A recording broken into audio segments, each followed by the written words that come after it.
Le damos la bienvenida a Miguel Rubalcaba. Miguel Rubalcaba es un arquitecto con la cual tuvimos el honor y el gusto de compartir la serie de webinarios del año pasado. Por esa razón entablamos un buen vínculo entre la cátedra y Miguel, un vínculo académico, y por lo tanto tenemos el agrado nuevamente de recibirlo para esta clase teórica. Bueno, les comento, Miguel Rubalcaba es arquitecto egresado en la Universidad Enrique Díaz de León, en Guadalajara, y maestro en diseño avanzado por la Universidad de Michoacana de San Nicolás de Hidalgo, en Morelia. Su trabajo se centra en el entender la relación entre el ser humano y la forma a través de la intersección entre pensamiento computacional y la filosofía de la ciencia. Es profesor invitado en la maestría en diseño avanzado de la Universidad de Michoacana de San Nicolás de Hidalgo, en la que imparte el taller de diseño experimental enfocado en el desarrollo de algoritmos morfológicos y sistemas espaciales. Actualmente se desempeña como diseñador computacional y arquitecto. Te damos la bienvenida, Miguel Rubalcaba, en nombre de todos los docentes, y es un placer tenerte de nuevo con nosotros. Muchas gracias, el placer es mío. Bueno, pues veo caras conocidas aquí. Me da gusto volver a, poder estar con ustedes de nuevo. Gracias por la presentación y por la invitación. Les voy a compartir mi pantalla. Voy a empezar. Primero les dejo aquí, en la parte de abajo tienen un poquito de direcciones de Instagram. Consultar en lo que doy. Ahí tengo bastante trabajo que pueden consultar.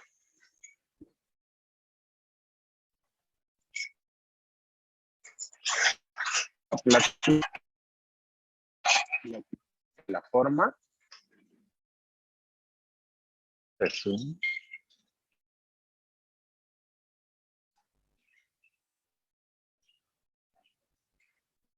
Ahí está bueno. Bueno, la plática se titula Sintaxis de la forma. Y me gustaría empezar con esta frase, creo que de Anaxágoras, que es un filósofo presocrático, el cual tiene esta pequeña frase que dice: la materia inerte es movida y dividida por una fuerza extrínseca. En sí la frase no dice mucho o no trata de dejarnos alguna moraleja, sino más bien nos está reflejando una especie de forma de pensar, ¿no? De la cual vamos a hablar a continuación. Esta frase proviene de la idea de un cielo platónico. Permítanme un segundo, es que me está tapando todo el menú de Zoom y las diapositivas y no me deja ver muy bien.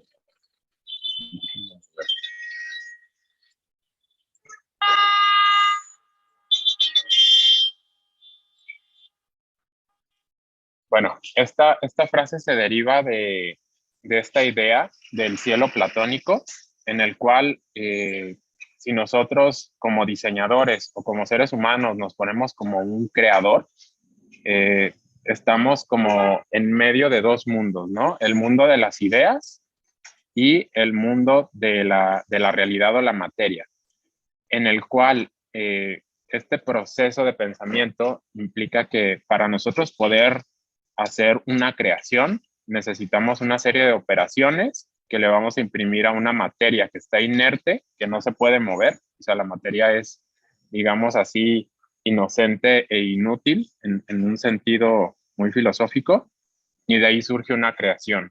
Ahora nosotros, para poder tener este proceso con la materia, o para poder imprimir estas operaciones a la materia, tenemos un mundo de las ideas que está totalmente separado de nosotros, y pues de aquí vienen las ideas de muchas de las religiones que conocemos, o de mucho en lo que pensamos normalmente también desde las escuelas de arquitectura. Por ejemplo, como esta idea del genio creador, ¿no? De que tú te levantas un día y pues la mejor idea te va a llegar, o que posiblemente consumiendo ciertas sustancias también esto pudiera pasar, ¿no? Si pudiéramos hacer un mapa de calor de este proceso, tenemos a la materia informada, tenemos al diseñador y tenemos la materia. Entonces la materia en este proceso realmente influye la menor cantidad de tiempo posible, sino que más bien expresa al final lo que el diseñador pudo informar en ella misma, ¿no? Por otro lado, o sea, como haciendo una bifurcación en las formas de pensar, tenemos el materialismo, en el cual tenemos la materia, la cual está compuesta de unas propiedades y características que devienen a una identidad, que estas pueden tener una firma o una huella, y que la materia sometida a diferencias de intensidades, que pueden ser otros aspectos o fenómenos físicos, se producen una expresividad. Este fenómeno es una forma de pensar más materialista, o se pudiera decir que desde la escuela de Aristóteles. Y si pudiéramos tener un mapa de calor en el que el diseñador está actuando con la materia, se vería de esta forma, ¿no? En la que el diseñador realmente ya no influye tanto en el proceso, sino que más bien es un articulador de protocolos, de expresión entre el diseñador, una serie de reglas o lenguajes y la materia. Este es un ejemplo de un proceso de diseño muy simple. No sé si alcancen a ver las líneas. Es como la reproducción de una telaraña. O sea, es un ejercicio que está basado en aplicar formas a geometrías. Primero se genera un voronoi, después se le aplica esta fuerza y se aplican algunos puntos de anclaje. Entonces, la telaraña empieza a formarse o a organizarse como materia a su estado más óptimo, ¿no? Este es otro ejemplo de una intensidad de gravedad, en el que al aplicarle fuerza a un objeto cualquiera, digo, esta es una simulación digital, pero aplicándole una fuerza de gravedad, pues se produce cierta expresión en todo el proceso, ¿no? Y este es otro ejemplo en el que podemos observar una intensidad de presión aplicada en un dodecaedro que tiene una especie de flexibilidad, ¿no? Entonces, tenemos la materia, la cual está implícita en la naturaleza y la cual produce cierta expresividad al estar sometidas a todo su contexto y a donde está contenida.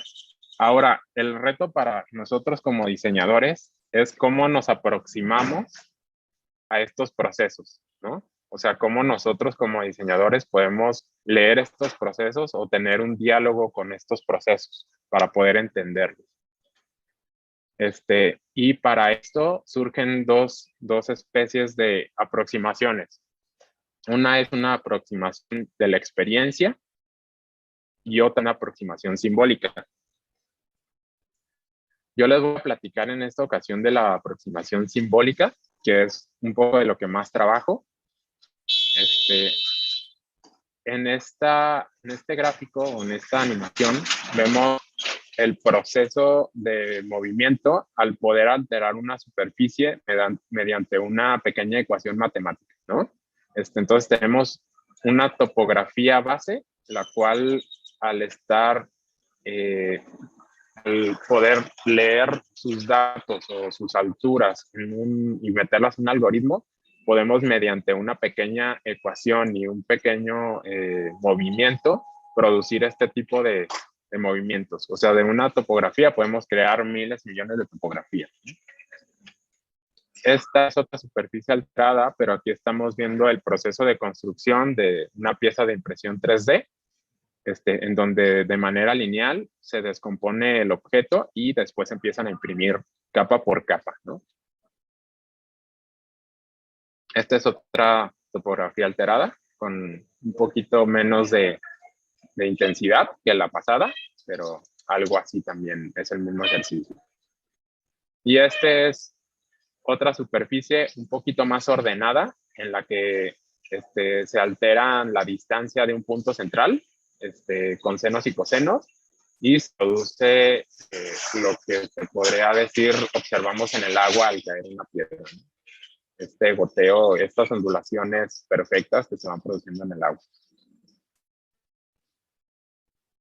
Entonces, la aproximación simbólica o el problema que tenemos como diseñadores es que la aproximación simbólica necesitamos hacerla mediante el lenguaje. El lenguaje de primera capa o con el que más estamos familiarizados como seres humanos para poder aproximarnos a todo este tipo de fenómenos, pues son las matemáticas. Las matemáticas en sí mismas expresan o tratan de expresar la realidad en un lenguaje simbólico. Ahora, según Jacques Lacan, tenemos una triada que aquí yo divido en dos más bien, porque, bueno, la triada es lo simbólico, lo imaginario y lo real, ¿no? Pero bueno, Jacques Lacan nos cuenta un poquito de su teoría y él nos dice que lo real es inaccesible para el ser humano. O sea, nosotros realmente todo el tiempo lo que estamos haciendo es proyectar lo real en nuestro cerebro de alguna forma, ya sea mediante un protocolo simbólico o mediante un protocolo imaginario. O sea, todo lo imaginario es lo que nos podemos imaginar, lo que ya hemos visto o lo que ya hemos de cierta forma experimentado. Y lo simbólico es todo lo que definimos mediante el lenguaje, ¿no? Entonces aquí surge un proceso muy interesante que ya Jacques Lacan tenía como mucha viveza en podernos como describir de esta forma, que realmente tiende a ser simple, pero bueno, si nos metemos en su teoría ya nos vamos a meter a terrenos muy complicados. Y lo que nos tenemos que dar un poco de cuenta es que la realidad para nosotros es inaccesible. No puedo ver el chat, veo que hay un comentario, pero si quieren interrumpirme, estaría mucho mejor. No, no, Miguel, no, nada. Solamente compartieron tu página, nada más. Perfecto. Muchas gracias. Entonces, en el gráfico nada más aparecen ahí ya en este proceso muy complejo en el que podemos como aproximarnos a esta expresividad, aparecen las matemáticas como una primera capa del lenguaje que todos los seres humanos utilizamos. Este es otro mapa de calor de un proceso, como el proceso de aproximación se va construyendo poco a poco.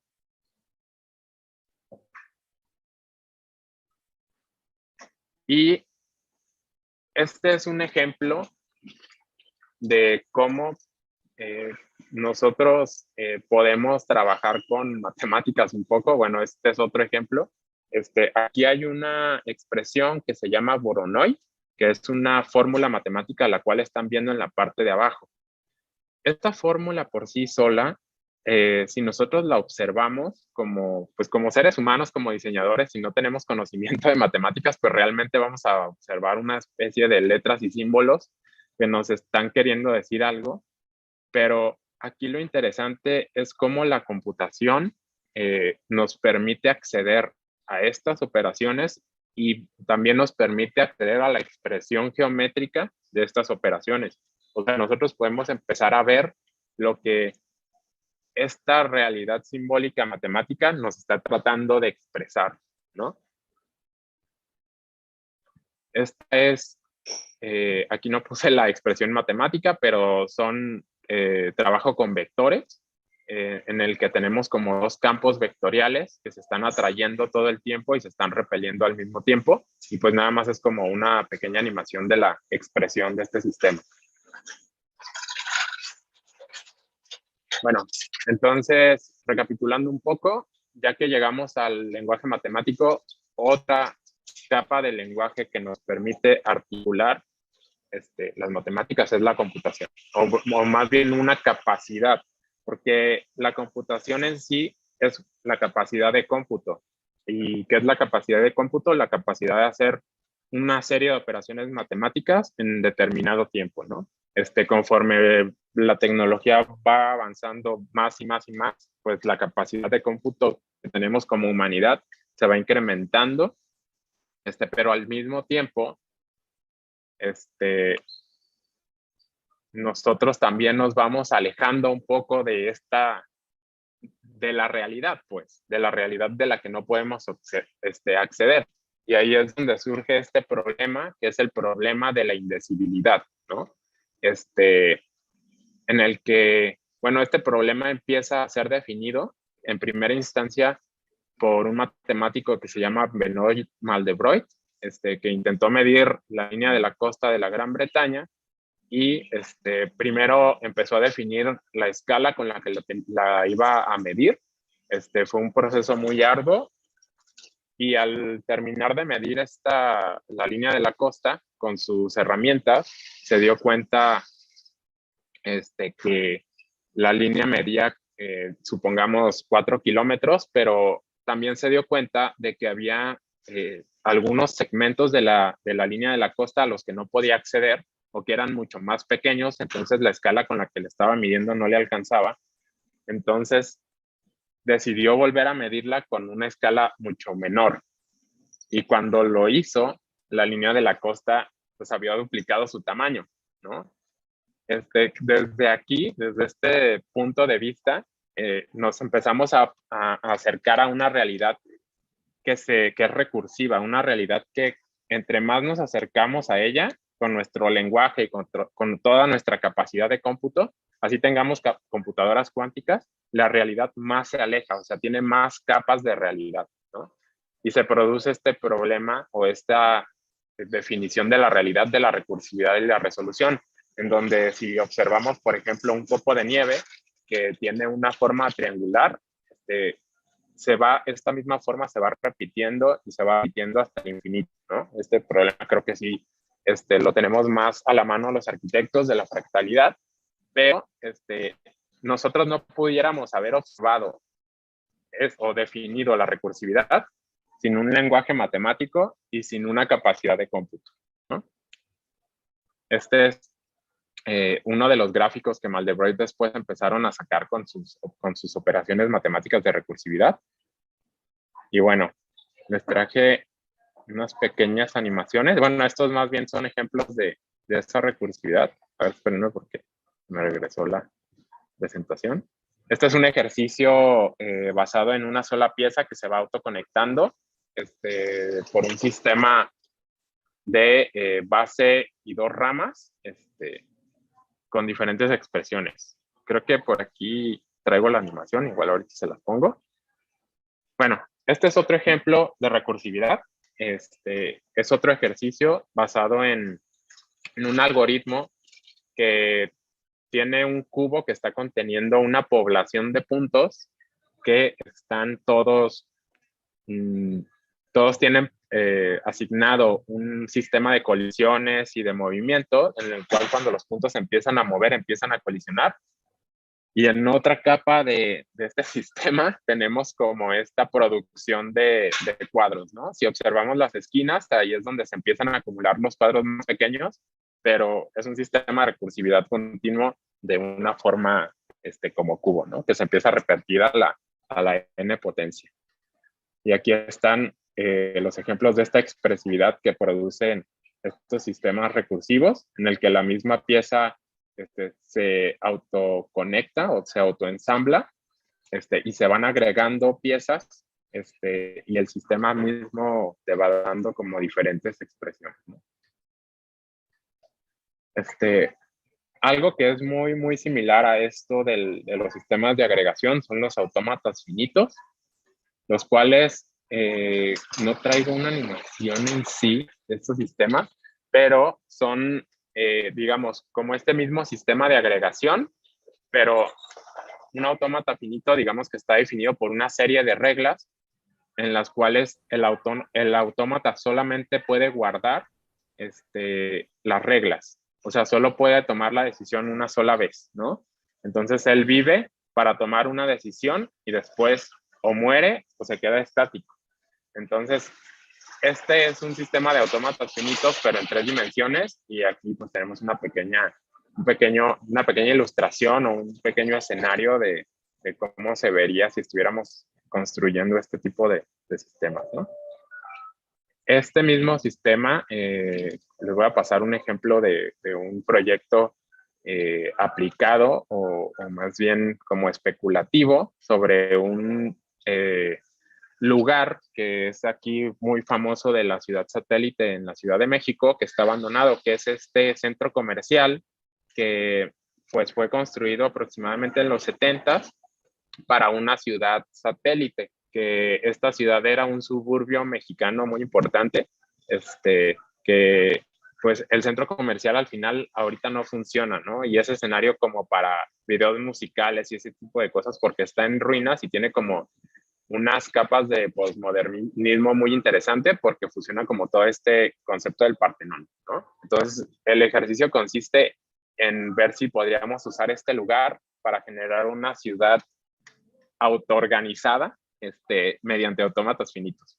Entonces, empezamos a explorar estos sistemas de autómatas finitos que produjeran una verticalidad un poco, no sé si decir caótica, pero sí con mucha resolución. Eso sí se los puedo decir. Y al final, pues resultó este proyecto, ¿no? Que es un poco una intervención simplemente especulativa. O sea, sabemos que no se va a construir, pero es muy interesante como poder plantear cómo podemos modificar ruinas y cómo podemos también cambiar nuestras formas de vida. Entonces, este sistema de arquitectura está basado en esa toma de decisiones. O sea, cada uno de los bloques resultantes partió de un punto cero y el mismo sistema fue tomando las decisiones de hacia dónde crecer y cómo organizarse, ¿no? Aquí hay una ilustración del sistema.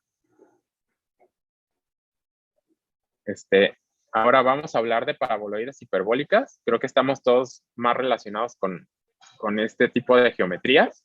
Las paraboloides pues son superficies cortadas en dos planos que se unen mediante una serie de puntos y líneas para poder, digamos, expresarse. Generalmente están basadas en una doble curvatura, pero bueno, aquí se generó como esta animación basada en sistemas de paraboloides hiperbólicas que están contenidas en polígonos regulares. Y después, con este experimento, se produjo este objeto, ¿no? Que es una mesa tal cual, muy simple, pero bueno, está sostenida sobre paraboloides hiperbólicas. Entonces, digamos, de la exploración de sistemas, siempre, como arquitectos, siempre estamos pensando, o como diseñadores en general, siempre estamos pensando para qué hacemos las cosas, ¿no? Pero también es interesante cuando te pones a identificar un sistema, a jugar con él y a poder acceder a él mediante un lenguaje, cómo después el mismo sistema te va diciendo qué podría ser. Y ya la idea de que una expresión o de que un proyecto se define por tu genio creativo, pues como que se va rompiendo un poco, ¿no? Les voy a pasar una serie de proyectos basados en form finding que se parecen un poco más al proyecto de la telaraña, en donde definimos primero una geometría y un sistema de puntos de anclaje. En esta ocasión pues tenemos algunos orificios y huecos y vamos a poder producir geometrías concatenarias, que las catenarias pues también son un sistema que encontramos en la naturaleza que está definido por una serie de cargas que se aplican o fuerzas que se aplican a una geometría, la cual al recibirlas se empieza a producir una organización de la misma y se empiezan a producir estas formas que son totalmente eficientes, ¿no? Y bueno, aquí tenemos un ejemplo de la aplicación de esta catenaria o de esta forma y otro ejemplo un poquito más en el vacío de la misma. Este es otro sistema basado en catenarias para producir este espacio. Que aquí también lo que trataba de hacer o lo que he estado tratando de investigar un poco es también cómo tenemos una subestructura de pliegues muy basado en lo que el origami hace para poder a la misma estructura catenaria darle una especie de rigidez o en una segunda capa, ¿no? Entonces esta es la imagen de la especulación. Y por último, les voy a presentar estas exploraciones, o sea, son simples exploraciones de algoritmos basados en geometría que pues a mí me han ayudado muchísimo como a entender todo este sistema de la aproximación a la realidad y de cómo la computación y la capacidad de cómputo nos permite como diseñadores ver cosas que a lo mejor con nuestra capacidad de cómputo, o sea, de nuestro cerebro, no podríamos tal vez ver o acceder, ¿no? Entonces, la mayoría de estas animaciones son construibles. Eso es algo que no muchas veces digo, pero todas están basadas en algoritmos que pudieran funcionar para ser construidos en alguna pieza de alguna forma. Esta primera animación tiene varias capas. Primero tenemos una tela, que es como una malla, que es como una tela flexible, a la cual estamos aplicando una fuerza de viento, y esta misma malla la estamos ligando a una expresión de Voronoi con una serie de colores. Y bueno, es muy interesante observar la misma expresión de todo este sistema, ¿no? Todo lo que está produciendo. Tenemos esta otra que es un simple sistema de colisiones con puntos, y aquí pues cada punto sale expulsado y choca con otro, y bueno, al último queda uno.